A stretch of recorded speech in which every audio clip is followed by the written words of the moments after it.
జై తెలంగాణ. నేను మీ సతీష్ యాదవ్ ముఖ్యరా. ఈ మధ్యలో గౌరవ ముఖ్యమంత్రి, తెలంగాణ రాష్ట్ర ముఖ్యమంత్రి రేవంత్ రెడ్డి గారు ఏం చెప్తున్నారంటే జిల్లాలను రద్దు చేస్తామని చెప్తున్నారు. అందులో భాగంగా నిజామాబాద్ పార్లమెంట్లో ఎవరైతే ఇప్పుడు కాంగ్రెస్ అభ్యర్థి ఉన్నారో తాటిపర్తి జీవన్ రెడ్డి గారు, వారిని ఒకటి సూటిగా అడుగుతున్నా. ఎందుకంటే జగిత్యాల జిల్లా కూడా మనం కొట్లాడి తెచ్చుకున్నట్టే. ఎందుకంటే జగిత్యాల జిల్లా అనే ఏర్పాటు కూడా చిరకాల వాంఛమన్నది. తెలంగాణ రాష్ట్ర ఏర్పాటు అనేది తెలంగాణ రాష్ట్ర ప్రజల ఏ విధంగా చిరకాల వాంఛనో జగిత్యాల జిల్లా కూడా అదేవిధంగా చిరకాల వాంఛ.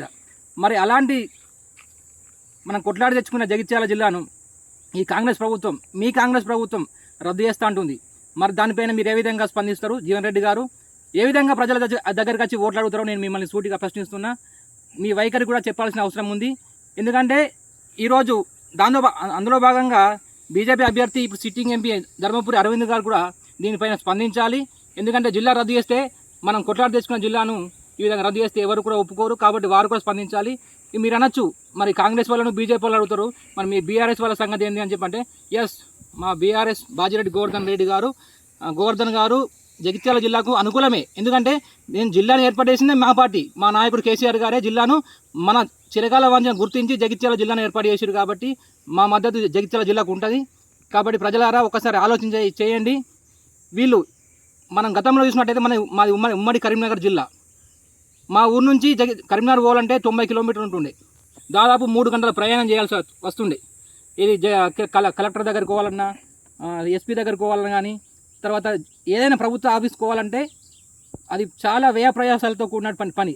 అటువంటిది ఇవాళ జిల్లాను చిన్న చేసి మన జగిత్యాల జిల్లాను ఏర్పాటు చేయడం వల్ల మనకు టైం ఆదా అవుతుంది, మరియు సమయం మిగులుతుంది, పని కూడా సకాలంలో పూర్తవుతుంది. అంతకుముందు కరీంనగర్ జిల్లా ఉన్నప్పుడు 56 మండలాలు ఉంటుండే. 56 మండలాల నుంచి ప్రజలందరూ వారి సమస్యల కోసం జిల్లా కేంద్రం వచ్చినప్పుడు విపరీతమైన రద్దీతోటి పనులు పూర్తి కాకపోతుండే, సకాలంలో పని కాక పెండింగ్ పడుతుండే, మన సమయం వృధా అవుతుండే. అదే ఇప్పుడు జగిత్యాల జిల్లా అయింది, 18 మండలాలతో జగిత్యాల జిల్లా అయింది. ఇప్పుడు మా ఊరు నుంచి జగిత్యాల పోవాలంటే గంట లోపల పోతున్నాం, పని చేసుకుంటున్నాం, మధ్యాహ్నం వరకు తిరిగి వస్తున్నాం. అంటే సమయం మిగిలింది, మరియు మనకు పని అవుతుంది. దాంతోపాటుగా జిల్లా కేంద్రం వస్తే ఏమవుతుందంటే, అది ఎక్కడైతే జిల్లా వస్తుందో అక్కడ ఆ ప్రాంతం అభివృద్ధి చెందుతుంది. ఈ భూముల విలువ పెరగచ్చు. అట్లనే కొన్ని ప్రైవేట్ కంపెనీలు వస్తాయి, చిన్న చిన్న కంపెనీలు వచ్చి అక్కడ జిల్లా కేంద్రంలో వాళ్ళు కంపెనీ ఏర్పాటు చేసుకుంటారు. దానివల్ల మన జిల్లా యువతకు ఉపాధి కలుపుతుంది. కాబట్టి వాళ్ళు ఇలాంటి అనాలోచిత నిర్ణయాలను వెంటనే రద్దు చేసుకోవాల్సిందిగా నేను కోరుకుంటున్నా. అంతేకాదు, మనం కొట్లాడి తెచ్చుకున్నాం 33 జిల్లాల తెలంగాణ అయింది. దానికి రాష్ట్రపతి గారు ఆమోద ముద్ర వేసిర్రు. ఆమోద ముద్ర వేసినప్పుడు ఇప్పుడు మళ్ళీ జిల్లాను రద్దు చేస్తే ఏమవుతుందంటే మళ్ళీ రాష్ట్రపతికి అతను సంతకం పెట్టాల్సి వస్తుంది. కాబట్టి ఇదంతా కానిపోని ముచ్చట. చేయాలంటే మళ్ళీ పార్లమెంట్లో బిల్లు చేయాల్సి వస్తుంది. పార్లమెంట్లో ఈ జోనల్ వ్యవస్థ మొత్తం రద్దు చేయాల్సి వస్తుంది. ముఖ్యంగా నిరుద్యోగులారా ఒక్కసారి ఆలోచన చేయండి. మీకు ఉద్యోగాలు ఇవ్వలేకనే ఈ కాంగ్రెస్ ప్రభుత్వము ఈ జిల్లా రద్దుని తెర మీద తీసుకొచ్చింది. ఎందుకంటే ఇప్పుడు ఈ జిల్లాను రద్దు చేస్తే మళ్ళీ కొత్త జోన్లు వస్తాయి. అప్పుడు మీకు ఉద్యోగ నోటిఫికేషన్ ఇవ్వాలంటే ఈ జోన్లు అయిన తర్వాత మీకు ఉద్యోగ నోటిఫికేషన్ ఇవ్వాల్సి వస్తుంది. వాళ్ళు తప్పించుకునే ఉద్దేశంతో ఇవాళ ఈ కాంగ్రెస్ ప్రభుత్వం కుట్రరేపింది.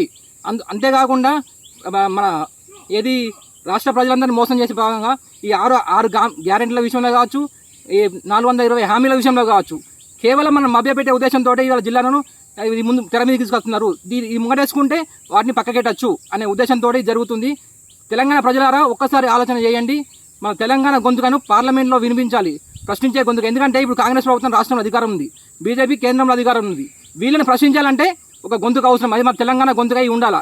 అది కేవలం బీఆర్ఎస్ పార్టీ ఎంపీలు మాత్రమే అది కొట్లాడతారు. ఈ కాంగ్రెస్ అయినా బీజేపీ అయినా వాళ్ళ నాయకులకు అడుగులకు మరుగుతారు తప్ప వీళ్ళు ప్రశ్నించే గొంతుకలు కాదు. కాబట్టి బీఆర్ఎస్ పార్టీ కారు గుర్తుపైన ఓటేసి మన ఎంపీలను గెలిపించాల్సి కోరుతున్నా. జై తెలంగాణ, జై కేసీఆర్.